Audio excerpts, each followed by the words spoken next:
జై శ్రీరామ్, జై శ్రీకృష్ణ. భగవద్గీత సత్సంగానికి మిత్రులందరికీ పునఃస్వాగతం. ఆత్మ సంయమ యోగంలో 6వ అధ్యాయం 14వ శ్లోకంలో మొదటి లైన్లో ధైర్యం గురించి చెప్పుకున్నాం. ఇక 2వ లైను, మనస్సంయమ్య మచ్చిత్తో యుక్తం ఆసీత మత్పరహ అంటే మనసును సంయమనం చేసి నాయందు చిత్తాన్నించి నేనే పరమగమ్యంగా ఎంచి కృష్ణ పరమాత్మ చెప్తున్నారు.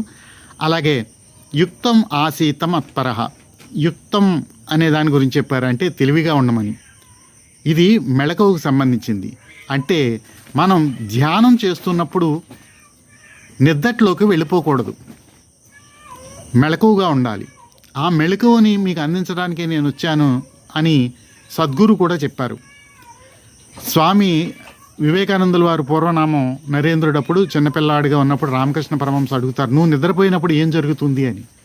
అందరిలాగే నిద్రపోతానండి, కళ్ళు మూసుకుంటాను, ఒక జ్యోతిని చూస్తాను, ఆ జ్యోతి పెద్దగా అవుతుంది, విస్ఫోటనం చెంది మొత్తం అంతా కూడా కాంతిమయం అవుతుంది, ఆ కాంతిని చూస్తూ ఉండిపోతాను అంటారు. అంటే అందరూ అలా నిద్రపోతారు అనుకుంటారు, కానీ యాక్చువల్గా మనం తమకాన్ని పొందుతాం.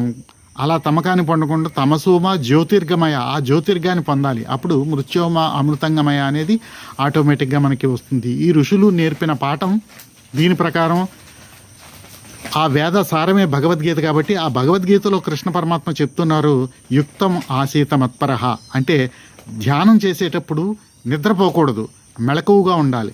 ఎలాగైతే బాహ్య వస్తువులను చూసినప్పుడు రెస్పాండ్ అవుతూ తెలివిలో ఉన్నామో అనిపించుకుంటున్నామో, ధ్యానం చేస్తున్నప్పుడు కూడా అదే మెళకువని కూడా తీసుకువెళ్ళి బాహ్య వస్తువులను విడిచిపెట్టి ధ్యానంలో మనల్ని మనం గమనించుకుంటూ మెళకువను సాధించాలి. ఇది మానవ జీవిత లక్ష్యం. ఎందుకంటే తమసోమ జ్యోతిర్గమయ, నిద్రపోయేటప్పుడు మెలకువను సాధించగలిగితే మనం మృత్యోర్మ అమృతంగమయ అనే దాన్ని కూడా సాధించవచ్చు. జై శ్రీరామ్, జై శ్రీకృష్ణ. అయితే ఇదే శ్లోకం చాలా విస్తృతమైన అర్థాలు ఉన్నాయి. మత్పరహ, నాయందు చిత్తం ఉంచి నేనే పరమగతిగా ఎంచు అని కృష్ణ పరమాత్మ చెప్పారు. ఆ కృష్ణ పరమాత్మని ఎలా తీసుకోవాలి అనేది ఇంకొక వీడియో చేస్తాను, అర్థం చేసుకోండి. జై శ్రీరామ్, జై శ్రీకృష్ణ. వచ్చే వీడియోలో కలుద్దాం.